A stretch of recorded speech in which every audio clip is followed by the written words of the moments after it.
والصلاة والسلام على سيد الأنبياء والمرسلين. أما بعد فأعوذ بالله السميع العليم من الشيطان الرجيم.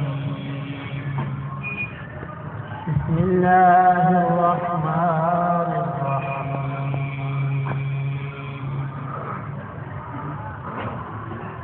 يا أيها الذين آمنوا استجيبوا لله وللرسول إذا دعاكم لما يحييكم. صدق الله العظيم. قال الله تبارك وتعالى في شان حبيبه الكريم: إن الله وملائكته يصلون على النبي يا أيها الذين آمنوا صلوا عليه وسلموا تسليما. اللهم صل على محمد وعلى آل محمد كما صليت على إبراهيم وعلى آل إبراهيم إنك حميد مجيد.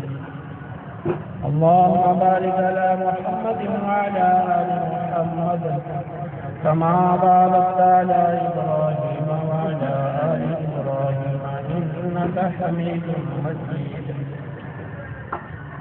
الصلاة والسلام عليك سيدي يا رسول الله وعلى آلك وأصحابك سيدي يا حبيب الله.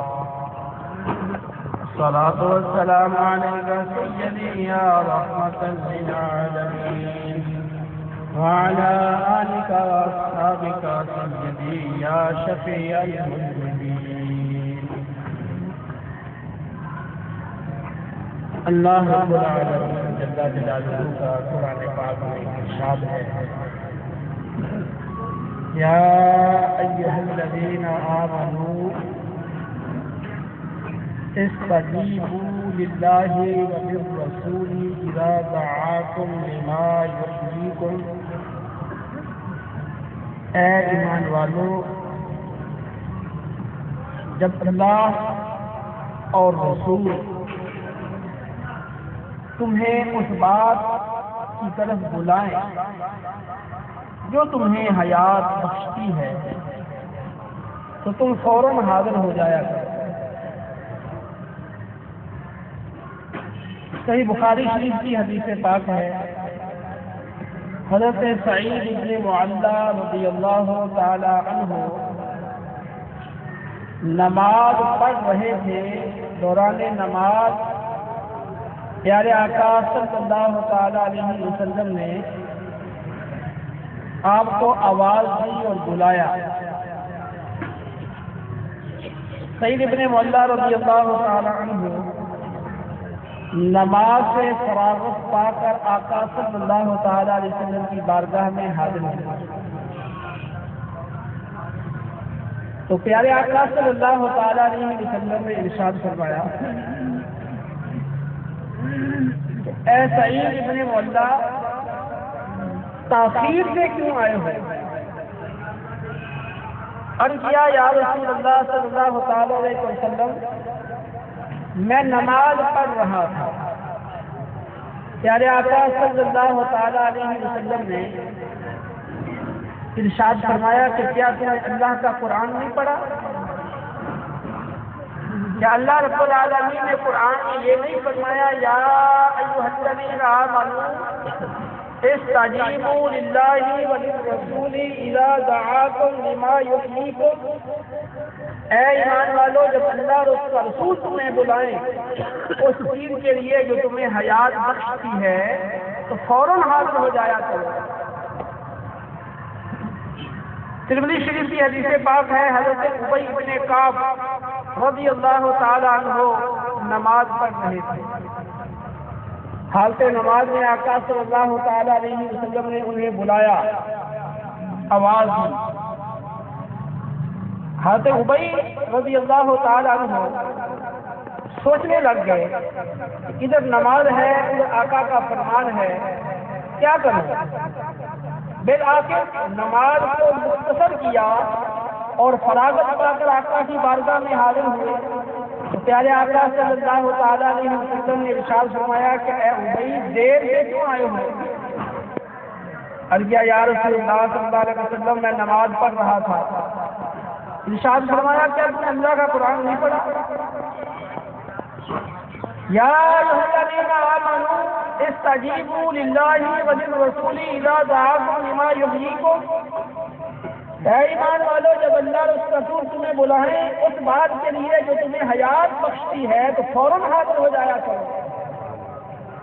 عرض کیا یا رسول اللہ یہ تو میں نے پڑھا ہے، یہ میں نے قرآن میں پڑھا ہے۔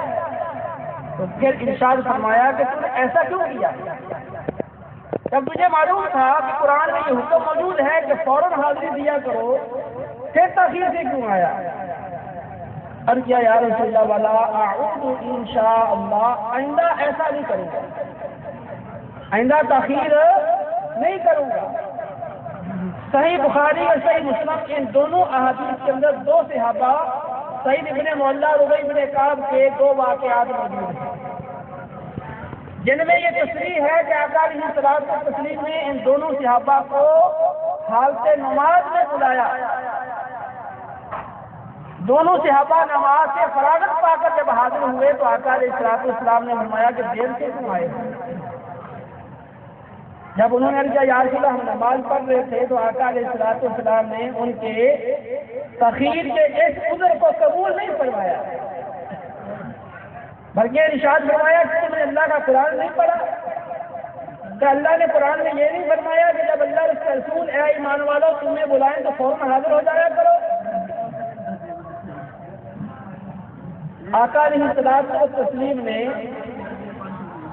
اپنے اس عمل سے اس طریقے سے صحابہ کرام علیہ رضوان کو اس آیہ مبارکہ کی تفسیر سمجھا دی کہ اس آیت کا مطلب یہ نہیں کہ آقا علیہ الصلوۃ والسلام جب نماز کے علاوہ پکارے تو حاضر ہو جایا کرو اور نماز کے اندر ایسا نہ کرو، بلکہ اس آیت کا مفہوم یہ ہے کہ آقا علیہ الصلوۃ والتسلیم جب بھی بلائیں، ہاں نماز کے اندر ہو یا نماز کے علاوہ کسی اور حالت کے اندر ہو، آقا جب بلائیں تو آقا کی بارگاہ میں فوراً حاضر ہونا ضروری ہے۔ اے میرے مسلمان بھائیوں ذرا غور کرو، جب آقا نماز کے اندر بلائیں تو آقا کی بارگاہ میں حاضری دینا، آقا کی حکم کی تعمیر، آپ کے ارشاد کی تعمیر ضروری ہے، آپ کا حکم ماننا ضروری ہے۔ کہ جب آقا نماز کی طرف بلائیں، جب آقا نماز پڑھنے کا فرمائیں اب ضروری ہے یا نہیں؟ پھر آپ نے کتنا ضروری سمجھا، کتنی کا اہمیت دی ہے؟ ہر شخص غور کرے نا کہ آقا کے حکم کو آپ نے کتنی اہمیت دی۔ جب نماز کے اندر آقا کی بات ماننا ضروری ہے تو عام حالات میں ماننا کتنی ضروری ہے جب آقا فرمائے نماز پڑھو۔ ترمذی کی حدیث سے آقا فرماتے ہیں جب بچہ 7 برس کا ہو جائے تو نماز پڑھنے کا حکم دو، جب 10 سال کا ہو جائے نہ پڑھے تو مار کر نماز پڑھواؤ۔ اللہ نے قرآن میں ارشاد فرمایا وَأْمُرْ أَهْلَكَ بِالصَّلَاةِ وَاصْطَبِرْ عَلَيْهَا، اپنے گھر والوں کو نماز پڑھنے کا حکم دو اور خود پابندی سے نماز پڑھتے رہو۔ آج امت مسلمہ پیارے آقا علیہ الصلوۃ والتسلیم کی سچی غلامی اور فرمانبرداری سے روح گردانی اختیار کر کے طرح طرح کی ذلت و رسوائی سے دوچار ہو رہی ہے۔ دنیا میں کوئی ایسا اسلامی ملک نہیں جہاں کے مسلمان امن و سلامتی کے ساتھ خوشحالی کی زندگی بسر کر رہے ہوں اور صحیح معنوں میں شریعت کے احکامات سے عمل کر رہے ہوں۔ جگہ جگہ طرح طرح کے فتنے جنم لے رہے ہیں، آئے دن نئے سے نئے فتنے پیدا ہوتے چلے جا رہے ہیں۔ یہ آقا علیہ الصلوۃ والسلام کی اطاعت و فرمانبرداری سے روح گردانی کا نتیجہ ہے۔ قرآن میں جب اللہ رب العالمین اپنے پیارے حبیب کی اطاعت کا حکم فرماتا ہے، سورہ آل عمران میں اللہ رب العالمین کا ارشاد ہے قل اطیعوا اللہ والرسول فإن تولوا فإن اللہ لا يحب الکافرین، اطاعت کرو اللہ کی، اطاعت کرو رسول کی، اور اگر تم یاد رکھو اللہ اور اس کے رسول کی فرمانبرداری سے منہ پھیرو تو اللہ کو ایسے نشترے لوگ بالکل پسند نہیں ہیں۔ اسی سورہ آل عمران میں اللہ رب العالمین ارشاد فرماتا ہے وَأَطِيعُوا اللَّهَ وَالرَّسُولَ لَعَلَّكُمْ تُرْحَمُونَ، اللہ اور اس کے رسول کی فرمانبرداری کرو تاکہ تمہارے اوپر رحمت نازل کی جائے۔ سورہ النساء میں اللہ کا ارشاد ہے یا ایھا الذین آمنوا اطیعوا اللہ واطیعوا الرسول وأولی الامر منکم، اے ایمان والو اللہ کی فرمانبرداری کرو اور رسول کی اطاعت و فرمانبرداری کرو اور اپنے حق میں اسلام کی اطاعت کرو۔ سورہ المائدہ میں اللہ رب العالمین کا ارشاد ہے وَأَطِيعُوا اللَّهَ وَأَطِيعُوا الرَّسُولَ وَاحْذَرُوا فَإِن تَوَلَّيْتُمْ فَاعْلَمُوا أَنَّمَا عَلَىٰ رُسُولِنَا الْبَلَاغُ الْمُبِينُ، اللہ کی اطاعت کرو، رسول کی فرمانبرداری کرو اور ہوشیار رہو، آقا کی اطاعت میں غفلت سے کام مت لینا، ہوشیار رہو اور یاد رکھو اگر تم نے اطاعت اور فرمانبرداری سے منہ پھیرا، کوتاہی برتی تو خوب یاد رکھو ہمارے رسول کے دل میں تو صرف صاف صاف پہنچا دینا ہے، عمل کروانا اطاعت کروانا ان کی ذمہ داری نہیں، ان کے ذمے تو صاف صاف پہنچا دینا ہے۔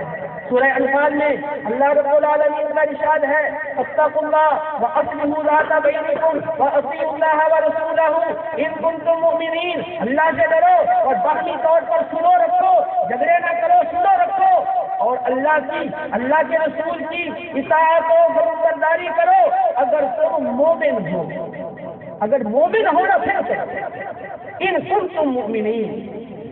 اللہ رب العالمین جل جلالہ سورہ انفال میں ایک اور مقام پر ارشاد فرماتا ہے یا ایھا الذین آمنوا اطیعوا اللہ ورسولہ ولا تولوا عنہ وانتم تسمعون، اے ایمان والو اللہ کے رسول کی فرمانبرداری کرو اور اللہ اور اس کے رسول کا حکم سنا کر اس سے روگردانی نہ کرو، ولا تکونوا کالذین قالوا سمعنا وهم لا يسمعون، ان مشرکوں اور کافروں کی طرح نہ ہو جاؤ جنہوں نے سنا کے بھی کہا، کہنے لگے کہ ہم نے سن لیا حالانکہ وہ سنتے نہیں۔ کفار و مشرکین وہ عمل کرنے کی نیت سے، وہ اطاعت کی نیت سے نہیں سنتے تھے، رب نے فرمایا کہ ان کی طرح نہ بنو جنہوں نے کہا کہ ہم نے سن لیا حالانکہ وہ سنتے نہیں ہیں۔ سورہ توبہ میں اللہ کا ارشاد ہے وَأَطِيعُوا اللَّهَ وَرَسُولَهُ وَلَا تَنَازَعُوا فَتَفْشَلُوا وَتَذْهَبَ رِيحُكُمْ وَاصْبِرُوا إِنَّ اللَّهَ مَعَ الصَّابِرِينَ، اطاعت کرو اللہ کے رسول کی، آپس میں جھگڑے نہ کرو ورنہ تمہاری طاقت ختم ہو جائے گی، اے مسلمانوں تم بزدل ہو جاؤ گے، اور صبر کرو، استقامت اختیار کرو، بے شک اللہ صبر کرنے والوں کے ساتھ ہے۔ اللہ رب العالمین جل جلالہ کا سورہ النور میں ارشاد ہے قل اطیعوا اللہ واطیعوا الرسول، اے محبوب ان کو اعلان کر دو کہ اطاعت کرو اللہ کی اور اطاعت کرو رسول کی۔ اسی سورہ النور کے اندر اللہ کا ارشاد ہے وَأَقِيمُوا الصَّلَاةَ وَآتُوا الزَّكَاةَ وَأَطِيعُوا الرَّسُولَ لَعَلَّكُمْ تُرْحَمُونَ، نماز قائم کرو، زکوٰۃ ادا کرو، رسول کی فرمانبرداری کرو تاکہ تمہارے اوپر رحمتیں نازل کی جائیں۔ سورہ التغابن میں اللہ رب العالمین کا ارشاد ہے وَأَطِيعُوا اللَّهَ وَأَطِيعُوا الرَّسُولَ، اطاعت کرو اللہ کی، اطاعت کرو رسول کی۔ فَإِن تَوَلَّيْتُمْ فَإِنَّمَا عَلَىٰ رَسُولِنَا الْبَلَاغُ الْمُبِينُ، اگر تم اطاعت و فرمانبرداری سے منہ پھیرتے ہو تو یاد رکھو ہمارے رسول کے ذمے کو صرف صاف صاف پہنچا دینا ہی تھا۔ اے میرے مسلمان بھائیوں، آقا کی اطاعت ضروری ہے۔ اللہ رب العالمین نے قرآن میں بار بار اپنے محبوب کی فرمانبرداری اطاعت کا حکم دیا۔ اللہ کی اطاعت، اللہ کے رسول کی اطاعت وہ ایک ہی ہے۔ اللہ نے قرآن میں ارشاد فرمایا وَمَن يُطِعِ الرَّسُولَ فَقَدْ أَطَاعَ اللَّهَ، جس نے رسول کی اطاعت کی اس نے اللہ کی اطاعت کی۔ قرآن میں ارشاد فرمایا وَمَن يُطِعِ الرَّسُولَ مَن يُطِعِ اللَّهَ وَرَسُولَهُ وَيَخْشَ اللَّهَ وَيَتَّقِهِ فَأُولَٰئِكَ هُمُ الْفَائِزُونَ، جو اللہ اور اس کے رسول کی اطاعت و فرمانبرداری کرے، خشیت الہی اور تقویٰ اختیار کرے، یہی لوگ کامیاب ہیں۔ وَمَن يُطِعِ اللَّهَ وَرَسُولَهُ فَقَدْ فَازَ فَوْزًا عَظِيمًا، ارشاد فرمایا جو اللہ اور اس کے رسول کی فرمانبرداری کرے یقیناً اسے بہت بڑی کامیابی پائی، جہاں رب کائنات نے اپنے محبوب کی اطاعت و فرمانبرداری کا حکم دیا، اس کی تاکیدیں فرمائیں اور اس پر کامیابی کی خوشخبریاں سنائیں، وہاں رب کریم نے اطاعت نہ کرنے پر عذاب کی وعیدیں بھی سنائی ہیں۔ سورہ انور میں اللہ کا ارشاد ہے فَلْيَحْذَرِ الَّذِينَ يُخَالِفُونَ عَنْ أَمْرِهِ أَنْ تُصِيبَهُمْ فِتْنَةٌ أَوْ يُصِيبَهُمْ عَذَابٌ أَلِيمٌ۔ ارشاد فرمایا جو اللہ کے رسول کی نافرمانی کرتے ہیں انہیں ڈرنا چاہیے اس بات سے کہ کہیں ان پر بہت بڑا فتنہ نہ برپا ہو جائے یا انہیں دردناک عذاب نہ پہنچے۔ تو فرمایا کہ جو رسول کی نافرمانی کرتے ہیں انہیں ڈرنا چاہیے کہ ان سے کوئی فتنہ نہ آ جائے یا دردناک عذاب پہنچے۔ مفسرین کرام نے فرمایا کہ فتنے سے مراد دنیا کے اندر زلزلوں کا آ جانا، قتل و غارت کا ہونا، یہ فتنے مراد ہے، اور سخت عذاب سے مراد اصلی جہنم کا عذاب ہے۔ اب بتائیں کہ جو مسلمانوں پر طرح طرح کے مسائل وہ پیش آئے ہیں، آئے دن دہشت گردی کی بھیٹ چڑھے جا رہے ہیں، قتل و غارت بڑھتی چلی جا رہی ہے، اور ایک عرصہ گزر گیا، کتنے ایسے مقامات ہیں کہ ایسی اتنی جگہ ہیں جہاں مسلمانوں کا قتل عام عرصہ دراز سے ہوتا چلا رہا ہے۔ کراچی میں بھی رہا، فلسطین میں بھی رہا، کشمیر میں بھی رہا، اور ممالک کے اندر بھی ہوتا رہا اور ہو رہا، سوڈان کے اندر۔ اے میرے مسلمان بھائیوں بتاؤ، یہ جو کفار کے ممالک ہیں یہ امن و سلامتی کی خوشحالی کی زندگی بسر کریں، وہ سچائی دیانتداری اختیار کریں، افسوس کا کام وہ قرآن پڑھیں، قرآن کے ترجمے انگلش میں وہ پڑھیں انگریز، لیکن ہمارے مسلمان کو کوئی پرواہ نہیں ہے اس بات کی کہ وہ قرآن و سنت کو پڑھے، اس کو سیکھیں، اس پہ عمل کریں۔ اے میرے مسلمان بھائیوں یاد رکھو، تمہاری کامیابی انگلش سیکھنے، میتھ سیکھنے یا سائنسی روپ کے اندر نہیں ہے، یہ قرآن و سنت پر عمل کرنا، اس کے احکامات پر پورے طور پر کاربند ہونا، اس میں تمہاری کامیابی ہے۔ میں یہ نہیں کہہ رہا ہوں کہ وہ علوم مت سیکھو، لیکن پہلے اللہ کا قرآن سیکھو، پہلے اللہ کے نبی کی حدیث سیکھو۔ ادھر سے غفلت بڑھتی چلی جا رہی ہے، آج مسلمانوں کے حالات تنگ سے تنگ ہوتے چلے جا رہے ہیں، وہ آقا کی نافرمانی کا یہ نتیجہ ہے۔ میرے آقا کے احکام کی تاکید کتنی ہے، اہمیت کتنی ہے، آپ اس سے اندازہ کریں کہ پیارے آقا علیہ الصلوۃ والتسلیم نے زید بن حارثہ جو آقا کے آزاد کردہ غلام تھے، حقیقت میں وہ غلام نہیں تھے، زمانہ جاہلیت کے اندر ان کو بچپن میں کسی نے غلام بنا کر بیچ دیا۔ حضرت خدیجہ رضی اللہ تعالی عنہا نے اس کو خریدا، پھر آقا علیہ الصلوۃ والسلام کو ہبہ کر دیا، اور آقا علیہ الصلوۃ والسلام نے اس پر اتنی شفقت فرمائی کہ انہیں اپنا منہ بولا بیٹا بنا لیا۔ آقا نے اپنی پھپھی زاد بہن حضرت زینب بنت جحش رضی اللہ تعالی عنہا کو زید بن حارثہ کے ساتھ نکاح کرنے کا پیغام بھیجا۔ انہوں نے سمجھا کہ زید بن حارثہ تو غلام رہا ہے، اس پر غلامی کا دبا ہے، ہمارا قریش خاندان عالی خاندان ہے، تو ہم اس کے ساتھ نکاح کیسے گوارا کریں؟ حضرت زینب بنت جحش اور عبداللہ بن جحش ان کے بھائی، انہوں نے آقا کے فرمان کو فوراً قبول نہیں کیا۔ اللہ رب العالمین نے قرآن اتارا، ارشاد فرمایا وَمَا كَانَ لِمُؤْمِنٍ وَلَا مُؤْمِنَةٍ إِذَا قَضَى اللَّهُ وَرَسُولُهُ أَمْرًا أَن يَكُونَ لَهُمُ الْخِيَرَةُ مِنْ أَمْرِهِمْ وَمَن يَعْصِ اللَّهَ وَرَسُولَهُ فَقَدْ ضَلَّ ضَلَالًا مُبِينًا۔ فرمایا جب اللہ اور اس کا رسول کوئی فیصلہ فرما دے، کوئی حکم دے دے، اور کسی مومن مرد یا کسی مومنہ عورت کو اپنے معاملے کا اختیار باقی نہیں رہتا، جو اللہ اور اس کے رسول کی نافرمانی کرے وہ کھلی گمراہی میں جا پڑا۔ آقا علیہ الصلوۃ والسلام دنیاوی اعتبار سے مثلا نکاح کا جب حکم دے دیتے ہیں تو اب کسی مومن مرد یا کسی مومنہ عورت کو انکار کی گنجائش نہیں ہے، اختیار ختم ہو گیا، اب آقا کی بات ماننا ضروری ہے۔ جب آقا نماز کا حکم دیں، آقا داڑھی کا حکم دیں، پھر ماننا ضروری ہے یا اپنے اختیار ہے، پڑھو یا نہ پڑھو، داڑھی رکھو یا نہ رکھو، ہے اختیار، تو پھر کیوں نہیں آقا کا حکم ماننا؟ صحیح بخاری کی حدیث ہے، پیارے آقا صلی اللہ تعالیٰ علیہ وسلم کے پھوپھی زاد بھائی حضرت زبیر رضی اللہ تعالیٰ عنہ کا ایک شخص کے ساتھ کھیتوں کو پانی سے سیراب کرنے کے سلسلے میں جھگڑا ہو گیا. جو پانی کا نالا تھا کھیتوں کو سیراب کرتا تھا اس کے سلسلے میں جھگڑا ہوا. آقا علیہ الصلوۃ والسلام نے شرعی اصولوں کے مطابق حضرت زبیر اپنے پھوپھی زاد بھائی کے حق میں فیصلہ کیا اور فرمایا کہ اے زبیر پہلے تم اپنے کھیتوں کو سیراب کر دو پھر اس کے بعد چھوڑ دینا یہ اپنے کھیتوں کو سیراب کر دو. وہ شخص کہنے لگا کہ آپ نے اپنے پھوپھی زاد بھائی ہونے کی رعایت کرتے ہوئے اس کے حق میں فیصلہ کیا ہے. رب نے فرمایا فلا وربک لا یؤمنون حتی یحکموک فیما شجر بینہم ثم لا یجدوا فی انفسہم حرجا مما قضیت ویسلموا تسلیما.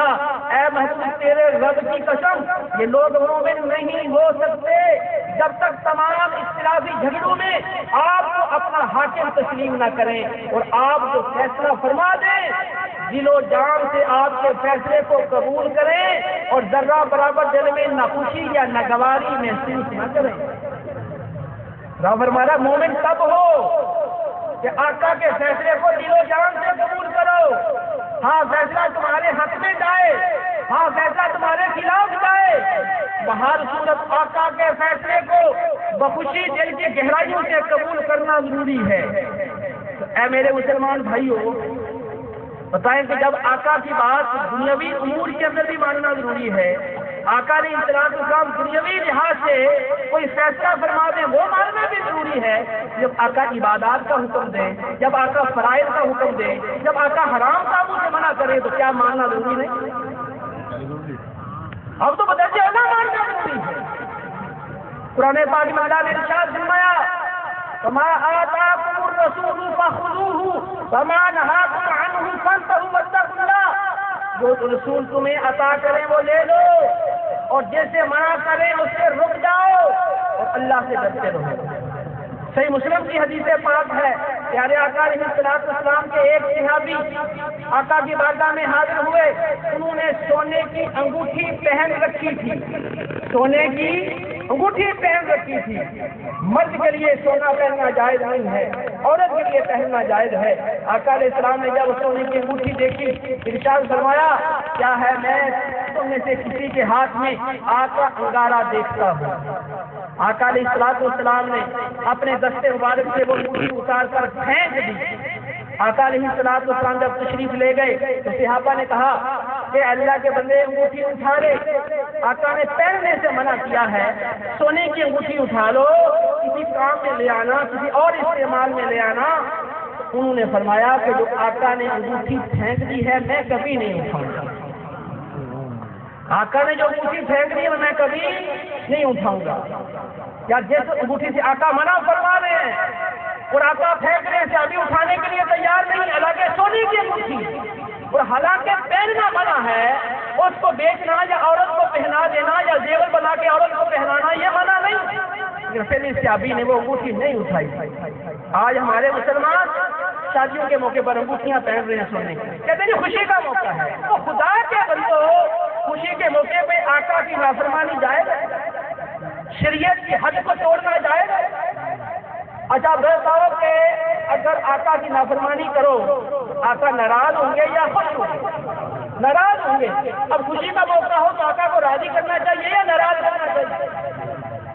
لیکن یہاں کوئی سمجھنے کے لیے تیار ہے, جتنا مرضی سمجھاؤ, جتنا مرضی احساس دلاؤ, صرف زبان سے محبت کا نعرہ یہ کافی نہیں ہے. قل ان کنتم تحبون اللہ فاتبعونی یحببکم اللہ ویغفر لکم ذنوبکم واللہ غفور رحیم. اللہ نے ارشاد فرمایا اے محبوب اعلان کر دو اگر تم چاہتے ہو ہم اللہ سے پیار کریں, اللہ سے محبت کریں تو ایسا کرو کہ تم میری اتباع کرو, میرے راستے پر چلو, میرا حکم مانو, میری پیروی کرو. تو تم تو اللہ کے محب بننا چاہ رہے تھے نا, اللہ تمہیں محب کی بجائے اپنا محبوب بنا دے گا, اپنا محبوب بنا دے گا, تمہارے گناہ بھی بخش دے گا. تو اللہ بخشنے والا بڑا مہربان ہے. تو رب کائنات نے آقا علیہ السلام کی اتباع کا حکم دیا. بغیر آقا کی اتباع کے کہ اللہ کا محب بننا چاہے, نبی کا محب بننا چاہے, ظاہر سی بات ہے کہ اللہ کا محب ہوگا تو رسول کا بھی محب ہوگا، رسول کا محب ہوگا تو اللہ کا بھی محب ہوگا. یہاں پہ تفریق نہیں ہے اس معاملے کے اندر. ایسا ممکن ہی نہیں ہے کہ کوئی بندہ اللہ کا محب ہو یا اللہ کے رسول کا محب ہو نہ ہو، یا رسول کا محب ہو اور اللہ کا محب ہو نہ ہو. یہ ممکن نہیں ہے. قرآن میں ارشاد ہوا والذین آمنوا اشد حبا للہ، ایمان والے اللہ سے اس قدر پیار اور محبت کرتے ہیں کہ اللہ کے برابر کسی اور سے اتنا پیار یا محبت کرتے نہیں. اشد حبا للہ، اللہ کی محبت میں بہت ٹوٹ کے اپنے رب سے پیار کرتے ہیں. بخاری مسلم کی احادیث گواہ ہیں. آقا نے فرمایا اس ذات کی قسم جس کے قبضہ کی طرف میں میری جان ہے، تم میں سے کوئی شخص مومن نہیں ہو سکتا جب تک اپنے والد، اپنے باپ اور اپنے اولاد اور دیگر تمام لوگوں سے بڑھ کر ان سے پیار اور محبت نہ کرے. بخاری کی حدیث ہے، حضرت عمر فاروق رضی اللہ تعالیٰ نے عرض کیا یا رسول اللہ آپ مجھے میری جان کے سوا ہر شے سے زیادہ پیارے ہیں. آقا نے فرمایا کہ اے عمر ابھی ایمان کامل نہیں ہوا. پھر عرض کیا یا رسول اللہ اب مجھے آپ میری جان سے بھی زیادہ پیارے ہیں. آقا نے فرمایا اب تیرا ایمان کامل ہوا. تو ایمان والے اپنے رب کے برابر کسی سے محبت نہیں کرتے، اپنے رب سے سب سے زیادہ پیار کرتے ہیں. اور حدیثیں بتا رہی ہیں کہ آقا کی محبت کے بغیر مومن بندہ ہو نہیں سکتا. اور قرآن بھی کہتا ہے ان کان آباؤکم وابناؤکم واخوانکم وازواجکم وعشیرتکم واموال اقترفتموها وتجارة تخشون کسادها ومساکن ترضونها احب الیکم من اللہ ورسولہ وجہاد فی سبیلہ فتربصوا حتی یأتی اللہ بامرہ واللہ لا یہدی القوم الفاسقین. رب فرماتا ہے محبوب آپ اعلان کر دو اگر تمہارے باپ، تمہارے بیٹے، تمہارے بھائی، تمہاری بیویاں، تمہارے خاندان کے افراد، تمہارے کمائی کے مال اور تمہارا وہ کاروبار اور تجارت جس کے نقصان کا تمہیں ہر وقت خوف رہتا ہے، اور تمہارے رہنے کے اچھے اچھے مکانات، کوٹھیاں، بنگلے، اگر یہ تمہیں اللہ سے، اللہ کے رسول سے، اللہ کی راہ میں جہاد سے زیادہ پیارے ہوں تو پھر اللہ کے عذاب کا انتظار کرو. اللہ ایسے فاسقوں کو ہدایت نہیں دیتا. اب غور کیجیے کہ جو رشتے آدمی کو نسبی لحاظ سے اس دنیا میں زیادہ پیارے ہوتے ہیں، جو چیزیں انسان کو زیادہ مرغوب اور پسندیدہ ہوتی ہیں، اللہ نے ان کا تذکرہ کر کے فرمایا کہ اگر یہ چیزیں تمہیں اللہ سے زیادہ پیاری ہوں، اللہ کے رسول سے زیادہ پیاری ہوں، دین کی راہ میں جہاد سے زیادہ پیاری ہوں تو پھر اللہ کے عذاب کا انتظار کرو. اسے پتہ چلا کہ مومن اللہ کی، اللہ کے پیارے حبیب کی اور دین کی محبت کے بغیر ہو نہیں سکتا. اے میرے مسلمان بھائیوں، آج اپنے احوال کا جائزہ لو، آج اپنا محاسبہ کرو کہ کیا واقعی آپ لوگ اللہ کے رسول کی محبت میں سچے ہو. کیا یہ دعویٰ سچا ہے کہ غلامی رسول میں موت بھی قبول ہے، نماز پڑھنے کے لیے تیار نہیں، غلامی رسول میں موت قبول ہے، داڑھی رکھنے کے لیے تیار نہیں، غلامی رسول میں موت قبول ہے، اور حرام کام چھوڑنے کے لیے تیار نہیں، فرائض و واجبات کو ادا کرنے کے لیے تیار نہیں، مسجد کو آباد کرنے کے لیے تیار نہیں، ہاں غلامی رسول میں موت قبول ہے. یہ عجیب سی بات ہے، یہ عجیب سی منطق ہے. اس کو نہ عقل مانتی ہے، نہ نقل مانتی ہے، نہ شریعت مانتی ہے. شریعت کا معیار یہ دیا ہے فاتبعونی یحببکم. رب نے تو یہ معیار دیا ہے کہ مجھ کہو میری اتباع کرو، اللہ تمہیں اپنا محبوب بنا لے. تو اے میرے مسلمان بھائیوں، آج اپنے احوال کا جائزہ لیں. آج جو طرح طرح کی گفتگو کے اندر کہتے ہو کہ وہاں یہ ہو گیا، وہاں یہ ہو گیا، فلاں نے یوں کر دیا، وزیر اعظم نے یوں کر دیا، تم تو دیکھو تم کیا کر رہے ہو؟ کہیں تم تو نبی کی نافرمانی نہیں کر رہے ہو؟ یہ جو مسلمانوں میں وبال آ رہے ہیں اس میں سارے لوگ ہی شریک ہیں، جو نبی کی نافرمانیاں کرنے والے ہیں، جو نمازیں چھوڑنے والے ہیں، جو کم توڑنے والے ہیں، جو دھوکے براد کرنے والے ہیں، جو سود و رشوتیں کھانے والے ہیں، جو غلط فیصلے کرنے والے ہیں، جو جھوٹی گواہیاں دینے والے ہیں، جھوٹے مقدمات کرنے والے ہیں، وراثت میں بہنوں کا حق مارنے والے ہیں، والدین کی نافرمانی کرنے والے، پڑوسیوں کو تنگ کرنے والے اور لوگوں کو ستانے والے، چوری ڈکیتیاں کرنے والے، یہ سارے مجرم ہیں. کوئی ایک مجرم نہیں ہے. جو مسلمانوں پہ حالات آ رہے ہیں نا، بڑے حالات آ رہے ہیں، یہ سارے مجرم لوگ ہیں جو نبی کی نافرمانی کرنے والے. کوئی کیلا وزیر اعظم وہی اس کا ذمہ دار نہیں رب نے قرآن میں فرمایا وَاتَّقُوا فِتْنَةً لَا تُصِيبَنَّ الَّذِينَ ظَلَمُوا مِنكُمْ خَاصَّةً، اس فتنے سے ڈرو جب وہ فتنہ آتا ہے صرف نافرمانوں پہ نہیں بلکہ سب کے اوپر وہ فتنہ آتا ہے، ہاں نیک ہوں ہاں بد ہوں، جب وہ فتنہ آتا ہے تو سارے سب کے اوپر آتا ہے، اور یاد رکھو اللہ سخت عذاب والا ہے۔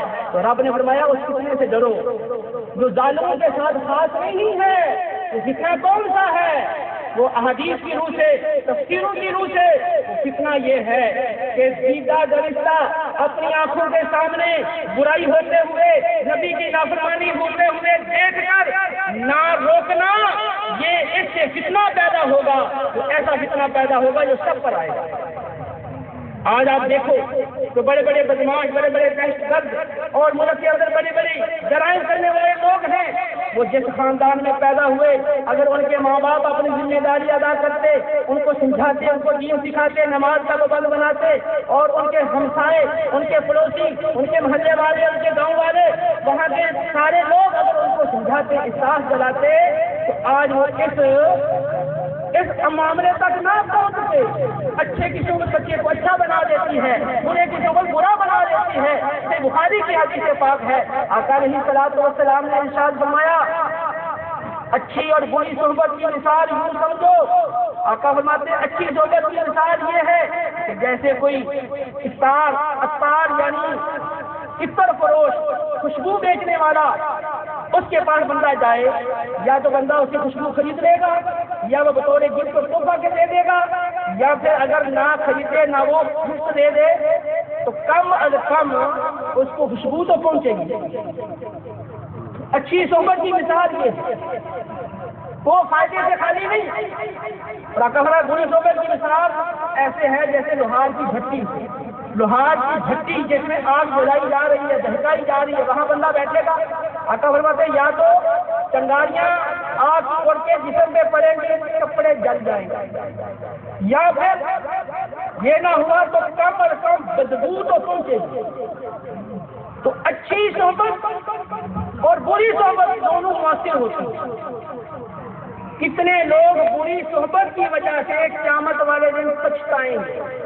قرآن کہتا ہے یوم یعض الظالم علی یدیہ یقول یا لیتنی اتخذت مع الرسول سبیلا یا ویلتی لیتنی لم اتخذ فلانا خلیلا لقد اضلنی عن الذکر بعد اذ جاءنی وکان الشیطان للانسان خذولا۔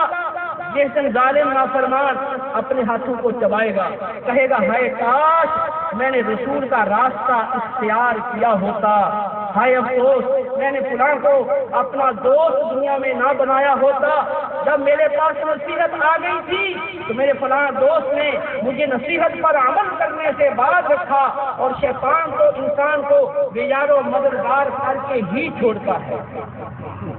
تو قیامت والے دن وہ لوگ جو بری صحبت میں رہے، بری صحبت کی وجہ سے دین سے دوری اختیار کی اور نافرمانیوں میں پڑے رہے، وہ پچھتائیں گے کہ ہائے کاش میں نے فلاں کو اپنا دوست نہ بنایا ہوتا، کاش میں نے رسول کی راہ کو اختیار کیا ہوتا۔ یوم تقلب وجوہہم فی النار یقولون یا لیتنا اطعنا اللہ واطعنا الرسول۔ قرآن کہتا ہے کہ قیامت والے دن مجرموں کے، کافروں کے چہرے جب پکڑ پکڑ کر جہنم کی آگ کے اندر تلے جائیں گے، وہ کہیں گے ہائے کاش ہم نے اللہ کی اطاعت کی ہوتی اور رسول کی اطاعت و فرمانبرداری کی ہوتی۔ اس میں بڑا پچھتاوا ہوگا، لیکن پھر کچھ نہیں ہو سکے گا۔ وہ کفار کہیں گے، مجرمین کہیں گے ربنا ابصرنا وسمعنا فرجعنا نعمل صالحا انا موقنون۔ اے ہمارے رب، ہمیں اپنی آنکھوں سے دیکھ لیا، اپنے کانوں سے سن لیا، اب ایک دوبارہ دنیا میں بھیج دے، اب ہم نیک عمل کریں گے، ہمیں یقین آ گیا، لیکن دوبارہ لوٹ کے نہیں آ سکیں گے۔ کہیں گے لو ان لی کرۃ فاکون من المحسنین، کاش کسی طرح میں دنیا میں لوٹ کر چلا جاؤں تو میں نیک بن جاؤں گا، لیکن دوبارہ نہیں آ سکے۔ یقول یا لیتنی قدمت لحیاتی، ہائے کاش میں دنیا میں رہ کر نیک عمل کیے ہوتے، یوں پچھتاتا رہے گا، حسرت تاری رہے گی، میں نے نمازیں پڑھی ہوتی، سنت کے مطابق داڑھی رکھی ہوتی، فرائض و واجبات کو ادا کیا ہوتا، حرام کاموں سے بچا ہوتا، یہ حسرت رہ جائے گی، اطاعت و فرمانبرداری میں نے کی ہوتی، لیکن کچھ نہیں ہو سکے گا۔ لقد كنت في غفلة من هذا فكشفنا عنك غطاءك فبصرك اليوم حديد۔ کہا جائے گا دنیا میں تو بڑی غفلت کے اندر رہا، آج تیری نگاہوں سے ہم نے پردے اٹھا دیے ہیں، آج تیری نگاہ بڑی تیز ہے۔ اس وقت جب بندے کا مرے گا نا تو یہ دل کی آنکھ سے کھلے گی، اب وہ اس آنکھ کے اوپر پردے پڑے ہوئے ہیں، دنیا کی محبت اور نفسانی خواہشات کا غلبہ ہے، اس لیے قرآن و سنت کے احکامات سن کر احساس نہیں ہوتا، ڈر نہیں لگتا، لیکن موت کے بعد جب حقیقی آنکھ کھلے گی بندے کو نظر آئے گا کہ نماز چھوڑنے کا عذاب کتنا سخت ہے، کرنے کا عذاب کتنا سخت ہے، ماں باپ کی سزا کتنی سخت ہے، زناکاری، شراب نوشی، بدکاری، باتیں دیکھنا، کیبل پر موبائل پر ایسی باتیں سیو کر کے دیکھنا، اس کا عذاب کتنا سخت ہے۔ جب یہ اپنی آنکھوں سے دیکھے گا نا پھر بندہ کو پتہ چلے گا، پھر بندہ حسرت کرے گا کہ ہائے کاش میں نے رسول کی اطاعت کی ہوتی، میں نے رب کی اطاعت کی ہوتی، پھر اس وقت کچھ نہیں ہو سکے گا، کیونکہ رب کریم نے سب کچھ یہ وعدے کر دیا، یا ایھا الذین آمنوا لا تلہکم اموالکم ولا اولادکم عن ذکر اللہ من یفعل ذلک فاولئک هم الخاسرون۔ قرآن کہتا ہے اے ایمان والو، تمہارا مال، تمہاری اولاد کہیں تمہیں اللہ کی یاد اور اس کی فرمانبرداری سے غافل نہ کرے۔ جو لوگ اپنی اولاد اور اپنے مال میں مشغول ہو کر اللہ کی یاد اور اس کی اطاعت سے غافل ہو گئے، فاولئک هم الخاسرون، وہ خسارہ پانے والے، نقصان اٹھانے والے ہیں۔ وانفقوا فی سبیل اللہ، اور ارشاد فرمایا وانفقوا مما رزقناکم من قبل ان یأتی احدکم الموت فیقول ربی لولا اخرتنی الی اجل قریب فاصدق واکن من الصالحین۔ اللہ فرماتا ہے خرچ کرو تمہارے دیے ہوئے رزق میں سے، اس سے پہلے کہ تمہیں موت آ جائے، پھر تم یہ کہو کہ اے اللہ تم نے مجھے کچھ اور زندگی کیوں نہ دی، میں تیری راہ کے اندر صدقہ و خیرات کرتا اور نیک بن جاتا، یا اللہ مجھے کچھ اور زندگی مل جاتی، میں نیک عمل کر لیتا، نیک ہو جاتا، انہیں اور زندگی کیوں نہ دی۔ نہ فرماتا پھر یہ مت کہنا موت کے آنے سے پہلے عمل کرو، لن یؤخر اللہ نفسا اذا جاء اجلها واللہ خبیر بما تعملون۔ اللہ رب العالمین نے جو موت کا وقت مقرر کیا ہے اس میں بالکل تاخیر نہیں کرتا، جب وقت آ پہنچتا ہے اس میں مزید تاخیر نہیں کی جاتی۔ اللہ تعالیٰ کو تمہارے سارے اعمال کی خبر ہے۔ اے میرے مسلمان بھائیوں، اگر یہاں پر نافرمانی کیے جانے پر فوری پکڑ نہیں ہوتی تو ایسے غفلت کا شکار نہ ہو۔ ایسا مت سمجھو کہ اگر نمازیں نہیں پڑھ رہے، اگر شریعت کے احکام پہ نہیں کر رہے تو جیسے دنیا میں کوئی پوچھنے والا نہیں، آخرت میں بھی نہیں پوچھا جائے گا، ایسا ہرگز نہیں ہے۔ قرآن پاک اللہ کا ارشاد ہے لو یؤاخذ اللہ الناس بظلمهم ما ترک علیہا من دابہ ولکن یؤخرهم الی اجل مسمى فاذا جاء اجلهم لا یستأخرون ساعة ولا یستقدمون۔ اگر اللہ تعالیٰ اپنے نافرمانوں پر فوری پکڑ کرے، کسی کو زمین پہ چلتا ہوا نہ چھوڑے، لیکن وہ ایک خاص وقت تک مہلت دیتا ہے، جب مہلت پوری ہو جائے گی، زندگی اور عمر پوری ہو جائے گی، پھر نہ لوگ آگے بڑھ سکیں گے نہ پیچھے ہٹ سکیں گے۔ اے میرے مسلمان بھائیوں، کل نفس ذائقۃ الموت، ہر جاندار نے موت کا ذائقہ چکھنا ہے۔ قل ان الموت الذی تفرون منہ فانہ ملاقیکم ثم تردون الی عالم الغیب والشہادہ فینبئکم بما کنتم تعملون۔ محبوب اعلان کر دو بے شک وہ موت جیسے تم بڑے بھاگتے ہو اس میں ضرور پہنچ کر رہے گی، پھر تم ظاہر و باطن جاننے والے رب کی بارگاہ میں پیش کیے جاؤ گے اور وہ تمہیں تمہارے سارے اعمال کی پوری خبر دے دے گا۔ اینما تکونوا یدرککم الموت ولو کنتم فی بروج مشیدہ، تم جہاں کہیں بھی رہو تمہیں موت آ کر ہی رہے گی، اگر یہ بڑے بڑے مضبوط قسم کے محلات میں ہی تم چھپ نہ جاؤ، جہاں پر بھی چھپ جاؤ موت سے بچ نہیں سکتے۔ ایک وقت مقرر ہے، رب کی بارگاہ میں پیش ہونا ہے، اپنے اعمال کا جواب دے ہونا ہے۔ لہذا میرے مسلمان بھائیوں، آپ کی بھلائی اس کے اندر ہے، آپ کی خیر اس کے اندر ہے، رب کی رضا اس کے اندر ہے، خشیت تمہاری اندر ہے، دل سے وفاداری کا تقاضا یہ ہے کہ اللہ کی بارگاہ میں آج سچی توبہ کرو۔ توبوا الی اللہ جمیعا ایھا المؤمنون لعلکم تفلحون، اے مومنو تم سب مل کے اللہ کی بارگاہ میں توبہ کرو تاکہ تم کامیاب ہو جاؤ۔ رب بڑا مہربان ہے، دنیا کے اندر بندہ غلطی کر لے کوئی جلدی معاف نہیں کرتا، لیکن رب کریم اتنا مہربان ہے، بڑی بڑی غلطیاں معاف کر دیتا ہے بشرطے کہ بندہ سچے دل سے رب کی بارگاہ میں جھک جائے۔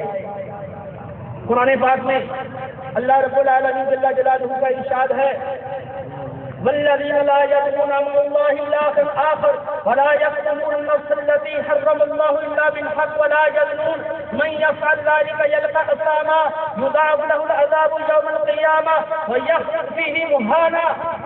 میں رحمان کے بندوں کے اوصاف یہ ہیں کہ وہ اللہ کے سوا کسی اور کو عبادت کے طور پر نہیں پکارتے، اور وہ قتل حق نہیں کرتے، اور وہ زنا نہیں کرتے، اور جو شخص یہ کام کرے گا اس کے لیے عذاب کو دگنا کر دیا جائے گا، وہ ذلت میں عذاب میں پڑا رہے گا۔ کفار کے صحیح مسلم کی حدیث ہے، کچھ کفار کچھ مشرکین آقا کی بارگاہ میں آئے، کہنے لگے کہ اے محمد آپ کا دین وہ تو سچا ہے اور آپ کی باتیں ہمیں سمجھ میں آتی ہیں، آپ کی باتیں صحیح ہیں، درست ہیں، ہمارا دل مانتا ہے اور ہم ایمان لانے کے لیے بھی تیار ہیں، لیکن ایک رکاوٹ ہے۔ آقا نے فرمایا وہ کون سی رکاوٹ ہے؟ کہنے لگے کہ شرک، قتل اور زنا، ان کے کرنے والوں کو اللہ نے سخت عذاب کی وعید فرمائی ہے۔ تو ہم تو یہ سارے کام کرتے رہے ہیں، ہم نے یہ سارے کام کیے ہیں، تو اب ہماری کوئی بخشش کا ذریعہ بھی ہے اگر ہم ایمان لائیں۔ تو آقا صلی اللہ علیہ وسلم کی بارگاہ میں جب انہوں نے یہ عرض کیا تو اللہ تعالیٰ نے قرآن نازل فرما دیا إِلَّا مَن تَابَ وَآمَنَ وَعَمِلَ عَمَلًا صَالِحًا فَأُولَٰئِكَ يُبَدِّلُ اللَّهُ سَيِّئَاتِهِمْ حَسَنَاتٍ وَكَانَ اللَّهُ غَفُورًا رَحِيمًا۔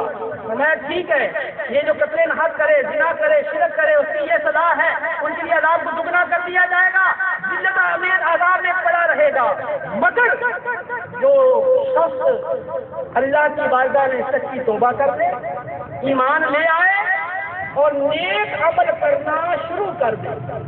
آقا فرماتے ہیں کہ پھر نیک عمل کرنا شروع کر دے تو رب نے فرمایا جب ایسا کرے گا تو پھر کیا ہوگا؟ جب توبہ کر لے، ایمان لائے، نیک عمل کرے تو فرمایا کہ یہی وہ لوگ ہیں جن کی برائیوں کو اللہ تعالیٰ نیکیوں میں بدل دیتا ہے۔ برائیوں کو اللہ تعالیٰ نیکیوں میں بدل دیتا ہے۔ اب بتائیں وقال اللہ غفور رحیم، اللہ بخشنے والا بڑا مہربان ہے، تو آپ غور کریں یار کہ رب کتنا مہربان ہے کہ بندہ سچے دل سے اس کی بارگاہ میں جھک جائے، توبہ کر لے، نیک عمل کرنا شروع کر دے تو رب کریم برائیوں کو بھی نیکیوں میں بدل دے۔